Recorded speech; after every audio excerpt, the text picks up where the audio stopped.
আসসালামু আলাইকুম রহমতুল্লাহি ওবরকাতুহু। সম্মানিত দর্শক, আওয়ামী লীগের পতন, শেখ হাসিনার পলায়ন, এই আনন্দ আমরা কতদিন উপভোগ করতে পারব? আজকে আগস্ট মাসের 15 তারিখ বিকালবেলা যে ভিডিওটি করছি, তখন পর্যন্ত পরস্পর বিরোধী অনেকগুলো খবর বাংলাদেশের মন এবং মস্তিষ্ক, সারা বাংলাদেশের মানুষের মন এবং মস্তিষ্ক একটু গভীরভাবে চিন্তা করলেই বুঝতে পারবেন যে সমস্যা এখনো শেষ হয়নি, বরং অনেকগুলো সমস্যা নতুন করে শুরু হয়েছে। ছাত্ররা এখনো রাজপথে আছেন, যারা আন্দোলনের নেতৃত্ব দিয়েছেন এবং যাদের নেতৃত্বে এই গণ অভ্যুত্থান হয়েছে। তো ছাত্ররা যেভাবে তাদের শিক্ষা প্রতিষ্ঠানে ফিরে যেতে পারেননি আজকের দিন পর্যন্ত, তেমনি সাধারণ যে জনগণ, তারাও তাদের কর্মে ফিরে যেতে পারেননি। এর কারণ হলো কর্মযজ্ঞ শুরু হয়নি বা করা যায়নি। আমাদের রাষ্ট্রের যে গুরুত্বপূর্ণ কয়েকটি সংগঠন রয়েছে, সেনাবাহিনী ৭৫-এর ১৫ই আগস্টের পর পুরো চেইন অফ কমান্ড নষ্ট হয়ে গিয়েছিল, সেটি এইবার হয়নি। কিন্তু ৭৫-এর পর সিভিল সার্ভিস, জুডিশিয়ারি এবং পুলিশ এটি মোটামুটি অক্ষত ছিল। কিন্তু এবার যেটি হচ্ছে, সিভিল সার্ভিস, জুডিশিয়ারি এবং পুলিশ ম্যাসাকার, এবং এটি যেহেতু সিভিল অ্যাডমিনিস্ট্রেশনের অধীন একটি অংশ আর জুডিশিয়ারি আলাদা একটি অংশ, ফলে এখানে শৃঙ্খলা ফিরিয়ে আনা খুবই দুরূহ, দীর্ঘকালীন, এবং এইগুলোর অভাবে সমাজে যে বিশৃঙ্খলা তৈরি হয় এটিকে বলা হয় মাছসার ন্যায়। বড় মাছগুলো ছোট মাছকে খেয়ে ফেলে। তো আমাদের এই যে মাছসার ন্যায় যে শুরু হয়েছে সিভিল সার্ভিসে এবং জনজীবনে, ব্যবসা বাণিজ্যের সব ক্ষেত্রে, এটির মূলত এবং প্রধানতম কারণ হলো আর্থিক খাতে দুর্নীতি, সামাজিক অবিচার এবং জুলুম অত্যাচারের বিরুদ্ধে মানুষ যখন কোর্ট কাছারিতে গেছে, সেখানে ন্যায় বিচার না পেয়ে সেখানে তারা যে উল্টো বিচার পেয়েছে, তার ফলে কি হলো, পুরো সামাজিক বন্ধন ভেঙে গিয়েছে। এবং এটি বন্দুকের গুলি দ্বারা বা অস্ত্র দ্বারা এটি সম্ভব নয়। এই অবস্থা ঠিক করা, এইগুলো ঠিক করার জন্য যে মোটিভেশন দরকার, যে সময় দরকার, সেই সময়টি বাঙালিরা বা বাঙালি জাতি কখনোই এত দীর্ঘ সময় ধরে কোনো একটা বিষয়ে নিবিষ্ট বা আবিষ্ট থাকতে পারেনি। এর ফলে যখনই কোনো রাজনৈতিক বিশৃঙ্খলা তৈরি হয়েছে, সেটি সামাল দিতে যুগের পর যুগ লেগে গেছে। কিন্তু রাষ্ট্র ক্ষমতা পরিবর্তন হয়েছে, বড় বড় রাজবংশের প্রতি পরিবর্তন হয়েছে, যুদ্ধ হয়েছে, মিলিটারি কু হয়েছে, সেটা পাল আমলে হোক, সেনা আমলে হোক, বন্য যে কোনো আমলে হোক, ওগুলো সামাল দিতে 7 দিনের বেশি সময় লাগেনি। কিন্তু এখন যে অবস্থা তৈরি হয়েছে, খুব গভীরভাবে সিদ্ধান্ত নিয়ে ব্যবস্থা নিতে না পারলে এই ক্ষতগুলো পূর্ণ হবে না। রাষ্ট্রের দুজন খুব নামকরা কালপ্রিট তারা ধরা পড়েছেন, একজন দরবেশ আর একজন হলো আইনমন্ত্রী আনিসুল হক। এই দুজনের যে সিন্ডিকেট, অন্যায়ের সিন্ডিকেট, জুলুমের সিন্ডিকেট, একজন আইনের মার পেছে ফেলে কোর্ট কাছারি থেকে এই ঋণখেলাপিদেরকে সুযোগ দিয়েছে এবং ব্যাংক ক্ষেত্রে দানব পয়দা করেছে, এবং এর বিনিময়ে এই আনিসুল হক যে পরিমাণ আর্থিক দুর্নীতি করেছে, অপকর্ম করেছে, এটি মন্ত্রীর পদে থেকে আগামীতে কেউ পারবে কিনা আমি বলতে পারবো না, কিন্তু অতীতকালে কেউ কল্পনাই করতে পারে নাই যে একটা মন্ত্রীর পদে থেকে এভাবে হাজার হাজার কোটি টাকার দুর্নীতি করা যায়।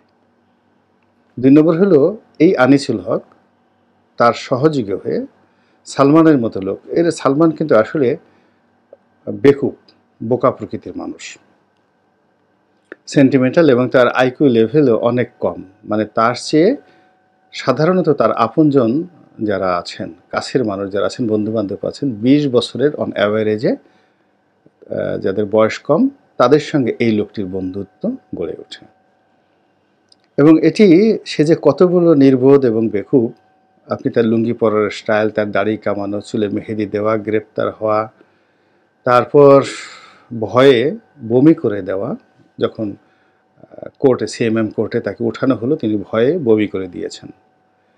এরপর নৌবাহিনী যখন তাকে ধরেছে, তখন তিনি ভয়ে পায়খানা করে দিয়েছেন, কাপড় নষ্ট করেছেন। তার প্রমাণ হলো, আপনি দেখবেন এদের ছবি তোলার জন্য দুইজনকে দুটো লুঙ্গি পরিয়ে যখন ক্যামেরার সামনে হাজির করা হলো, সেই সময় সে পায়খানা করে পুরো লুঙ্গি নষ্ট করে ফেলে। এরপর তাকে আর একটা নতুন লুঙ্গি দেওয়া হয়। ফলে আনিসুল হকের লুঙ্গি আর ওদের লুঙ্গি, ওই দুজন লুঙ্গির মধ্যে আপনি ডিফারেন্স দেখতে পাবেন। তো যাই হোক, এই যে সালমান ধরা পড়েছে, আনিসুল হক ধরা পড়েছে, এর সঙ্গে পাল্লা দিয়ে শেখ হাসিনাকে যারা ডুবিয়েছে, অর্থনৈতিক, শেখ হাসিনার এই যে মানে সরকারের বিরুদ্ধে সবচেয়ে বড় অভিযোগ যে আর্থিক খাত তিনি সামাল দিতে পারেননি, এবং রাষ্ট্রের অর্থ 10 লক্ষ, কেউ বলে 12 লক্ষ কোটি টাকা বিদেশে পাচার হয়ে গেছে, এটা তিনি সামাল দিতে পারেননি। ফলে গত 1-1.5 বছর ধরে হু হু করে সেই রিজার্ভ কমে যাচ্ছিল। তো এই দুজনের চাইতেও ভয়ঙ্কর যে লোকগুলো এখনো পর্যন্ত তাদের আর্থিক দুর্নীতি নিয়ে ছিটেফাটা খবর আসছে, কিন্তু কি পরিমাণ দুর্নীতি যে সেখানে হয়েছে সেটি আমি যতটুকু আমার অভিজ্ঞতা আছে সেটা বলার চেষ্টা করব। এবং এই লোকগুলো, এদেরকে বলা হয় হোয়াইট কালার ক্রিমিনাল। তো এর মধ্যে 1 নম্বরে হলো বিপু। বিপু মানে জ্বালানি সম্পদ প্রতিমন্ত্রী। শেখ হাসিনার সঙ্গে তার একেবারে এরকম একটা সম্পর্ক, শেখ হাসিনা তাকে নিদারুণ স্নেহ করতেন, ভালোবাসতেন, এবং মনে করতেন যে ভাজা মাছটা উল্টায় খেতে জানে না। আর বিপু আমার পাশে বসতেন, নসরুল হামিদ বিপু। তো তার জীবন, লেখাপড়া, পারিবারিক জীবন, অনেক জিনিসগুলো তিনি আমাকে শেয়ার করতেন, বলতেন। তো তিনি যখন এই জ্বালানি মন্ত্রণালয়ে ঢুকলেন, তখন এই জ্বালানি মন্ত্রণালয়ের অধীন পেট্রোবাংলা, বাংলাদেশের যত পেট্রোলিয়াম এগুলো তারা আমদানি করে। তো বোঝার চেষ্টা করেন যে এই ব্যাংকিং খাত, পেট্রোবাংলার টাকা থেকে শুরু করে এখানে বছরে কয় লক্ষ কোটি ডলারের মানে টাকার এলসি হয়। সবচেয়ে বাংলাদেশের, মানে সারা বাংলাদেশের সকল আমদানি যদি একত্র করা হয়, এটার যে মূল্য, পেট্রোলিয়াম কর্পোরেশন বিপিসি তারা যে অকটেন পেট্রোল এগুলো আমদানি করে, এটা সব তার সমপর্যায়ের বেশি হবে, কম হবে না। তো এর সঙ্গে ইন্স্যুরেন্স কোম্পানি আছে, এর সঙ্গে ব্যাংক আছে, বিমা আছে, বিদেশি যে কোম্পানির কাছ থেকে তেল কেনা হয় তাদের সাথে ডিল আছে।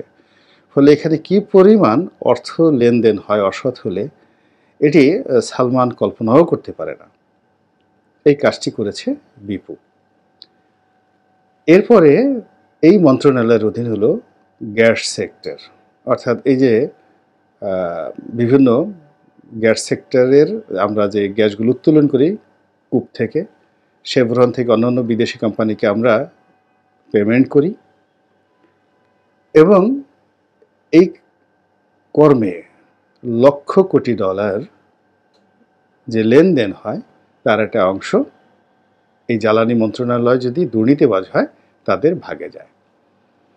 এরপর এই মন্ত্রণালয়ের অধীন রয়েছে অর্থাৎ জ্বালানি খনিজ সম্পদ, মানে এই যে কয়লা উত্তোলন, কয়লা আমদানি ইত্যাদি। এরপরে রয়েছে বিদ্যুৎ খাত। তো বিদ্যুৎ খাতের কেবলই মাত্র যে এখানে বিদ্যুৎ খাতের জন্য জ্বালানি লাগে, বিদ্যুৎ খাতের জন্য জ্বালানি আমদানি করতে হয়, বিদ্যুৎ খাতে যে কোম্পানিগুলো কাজ করে তাদের সঙ্গে লেনদেন, পিডিবি আছে, ডেসা আছে, তারপরে পল্লী বিদ্যুৎ আছে, আরও অনেক কিছু। মানে এই মন্ত্রণালয়ের ব্যাপ্তি কল্পনাই করা যায় না। এবং শেখ হাসিনা সরকারের যত অপকর্ম, যত দুর্নীতি, তার একটা বিরাট অংশ এই মন্ত্রণালয়ের অধীন হয়েছে। ফলে এই যে দুর্নীতি, এটি সালমানের 40,000 কোটি টাকা, এস আলমের 1,20,000 কোটি টাকা, তার চেয়ে অনেক অনেক বেশি। বিপু কই? কেন বিপুকে ধরা হচ্ছে না? বিপুর পরে আপনি পলক সম্পর্কে আসেন। তো সেই যে পলক, একইভাবে এই সরকারের অগ্রাধিকার খাত ছিল আইসিটি খাত। এখানে দুটো মন্ত্রণালয় এসে দেখাতো, আইসিটি মন্ত্রণালয়, ডাক এবং টেলিযোগাযোগ মন্ত্রণালয়। এখন এই যে মোবাইল কোম্পানিগুলো এবং তার সঙ্গে সঙ্গে টিএনটি, তার সঙ্গে সঙ্গে ডাক বিভাগ, এই ডাক বিভাগের একটা ব্যাংকিং ডিভিশন আছে, ডাকঘর সঞ্চয়পত্র, আপনারা সবাই জানেন। আর এর সাথে যুক্ত হয়েছে নগদ, নগদেরও ব্যাংকিং আছে। এই পুরো প্রক্রিয়াটি এককভাবে এক হস্তে চালিয়েছে জুনায়েদ আহমেদ পলক। তো জুনায়েদ আহমেদ এই পলকের সঙ্গে অলিগার হিসেবে সালমান এফ রহমান, অন্যান্য লোকের নাম আসছে, কিন্তু জুনায়েদ আহমেদ পলকের কারণে সবচেয়ে বেশি বদনাম আসছে সজীব ওয়াজেদ জয়ের। এখন জয়ের নির্দেশে যদি পলক এই কাজ করে থাকে, তাহলে এটা আওয়ামী লীগের জন্য খুব দুর্ভাগ্যের বিষয়। আর যদি জয়ের নাম ভাঙিয়ে পলক এই কাজগুলো করে থাকে, তাহলে এই বিষয়গুলো আওয়ামী লীগের সর্বশক্তি নিয়োগ করে পলককে গ্রেপ্তার করিয়ে ধরে দেওয়া উচিত। এবং জয় যদি মনে করেন যে তিনি এই কাজগুলো করেননি, তাহলে পলকের বিরুদ্ধে তাকে কথা বলতে হবে, নিঃসন্দেহে কথা বলতে হবে। এবং এই পলকের কারণে শেখ রেহানার নাম আসে, এই পলকের কারণে শেখ রেহানার ছেলে ববির নাম আসে, রূপন্তীর নাম আসে, শেখ রেহানার দেবর তারেক সিদ্দিকীর নাম আসে। কাজেই এই পলক, তার যে টাকার ঝলক, স্বর্ণরূপার বস্তা কি পরিমাণ, এটি কল্পনাও করা যায় না। এখন এর সঙ্গে আওয়ামী লীগের কারা কারা জড়িত আছে, এটি এখন যারা রাষ্ট্র ক্ষমতা আছে তাদেরকে খুঁজে বের করতে হবে। এবং এটি বের করার জন্য অবশ্যই পলককে গ্রেপ্তার করতে হবে। এরপরে আরেকটি লোক হলো ভূমি মন্ত্রী ছিল জাভেদ। তো জাভেদ পুরো ইউসিএল ব্যাংকটিকে সর্বনাশ করেছে এবং ইউসিএল ব্যাংকের কর্মকর্তা কর্মচারীরা এখন রাস্তায় নেমেছে। 12,000 কোটি টাকা কেবলমাত্র ইউসিবিএল ব্যাংক থেকে পাচার করে দেয়া হয়েছে দেশের বাইরে, এই কথা ইউসিবিএল ব্যাংকের লোকজন বলছে। এবং পত্রপত্রিকায় এসেছে যে এই টাকা দিয়ে ইউনাইটেড কিংডমে এবং আমেরিকাতে, অর্থাৎ যুক্তরাষ্ট্র এবং যুক্তরাজ্যে সে যে রিয়েল এস্টেট ব্যবসা করেছে, এবং শুধুমাত্র লন্ডন শহরই 200 বাড়ি, সবগুলো বিলাসবহুল বাড়ি, এই বাড়ির মালিক জাভেদ। কিন্তু অবাক করা ব্যাপার হলো যে এই 5ই আগস্টের আগে জাভেদের বিরুদ্ধে কেউ টুশব্দ করতে পারেনি শেখ হাসিনার স্নেহের কারণে। শেখ হাসিনার অনেকগুলো গুণ ছিল, তার মধ্যে 1 নম্বর গুণ ছিল যে তার দুঃসময়ে যারা তাকে সাহায্য করেছে, বিশেষ করে অর্থনৈতিক সহযোগিতা করেছে, তাদের সবাইকে তিনি পুরস্কার দিয়েছেন। 80-র দশকে যখন শেখ হাসিনার খুবই দুরবস্থায় গিয়েছে, তখন এই জাভেদের বাবা আখতারুজ্জামান বাবু শেখ হাসিনাকে অনেক সহযোগিতা করেছেন। এমনকি সালমান আওয়ামী লীগের যখন দুঃসময় গেছে, বিশেষ করে 2001 থেকে 2006, ওই সময়টাতে সে এই শেখ হাসিনার কাছাকাছি চলে আসে। তো ফলে সালমান এফ রহমান, এরপরে নসরুল হামিদ বিপুর নাম হলো আব্দুল হামিদ, যাকে সবাই কয়লা হামিদ বলা হতো। তো তিনি এই কেরানীগঞ্জের এমপি ছিলেন এবং বঙ্গবন্ধুকে যথেষ্ট সাহায্য করতেন, সহযোগিতা করতেন। তো এই সাহায্য সহযোগিতার কারণে বিপুর প্রতিও শেখ হাসিনার একটা দুর্বলতা ছিল। তো শেখ হাসিনার এই যে দুর্বলতা, সেই দুর্বলতা নিয়ে তারা 10 হাতে অপকর্ম করেছে, দুর্বৃত্তপনা করেছে, এবং আওয়ামী লীগ, শেখ হাসিনা এবং নিজেদের যে ভবিষ্যৎ আখের, এটি সম্পূর্ণ নষ্ট করে ফেলেছে। এখন এদের বিরুদ্ধে ব্যবস্থা নিতে হবে, বিচার করতে হবে, এবং সে বিচার হবে নির্মম, সে বিচার হবে পক্ষপাতহীন, এবং সে বিচার হবে নিষ্ঠুর এবং নিরপেক্ষ। যদি এদের দ্বারা দেশ জাতি ক্ষতিগ্রস্ত হয়ে থাকে, এদেরকে আওয়ামী লীগ থেকে আলাদা করতে হবে। আর এদের মাধ্যমে যদি শেখ হাসিনা, শেখ রেহানা, জয়, যাদের বিরুদ্ধে অভিযোগ আছে যে তারা টাকা ভাগাভাগি করে নিয়েছে, তাহলে এদেরকে রাজসাক্ষী করে আওয়ামী লীগের বিরুদ্ধে, শেখ হাসিনার বিরুদ্ধে ব্যবস্থা নিতে হবে। কিন্তু কোনো অবস্থায় এদেরকে ছাড় দেওয়া যাবে না। যারা দেশ চালাচ্ছেন তারা সব কিছুই যে জানেন এটাও যেমন বলা যাচ্ছে না, আবার সব কিছু যে বোঝেন তাও বলা যাচ্ছে না। আমরা যারা নাগরিক সমাজে আছি তারা যতটুকু বুঝছি আমরা এই কথাগুলো বলে যাচ্ছি, বাকিটা সিদ্ধান্ত নেয়ার ইচ্ছা তাদের। তারা কি এই পলক, বিপু এদের সাথে বা জাভেদের সাথে সমঝোতা করবেন, নাকি তাদেরকে ইনস্ট্রুমেন্ট হিসেবে ব্যবহার করবেন আওয়ামী লীগের বিরুদ্ধে, না সত্যিকার অর্থে তাদেরকে বিচার করবেন, এই সিদ্ধান্ত তাদের। এবং সেটার উপরই তাদের ভবিষ্যৎ, অর্থাৎ বর্তমানে যারা চালাচ্ছেন তাদের ভবিষ্যৎ নির্ভর করবে। আল্লাহ আমাদের সবাইকে হেদায়েত দান করুন এবং হেফাজত করুন। আসসালামু আলাইকুম রহমতুল্লাহি ওয়া বারকাতুহু।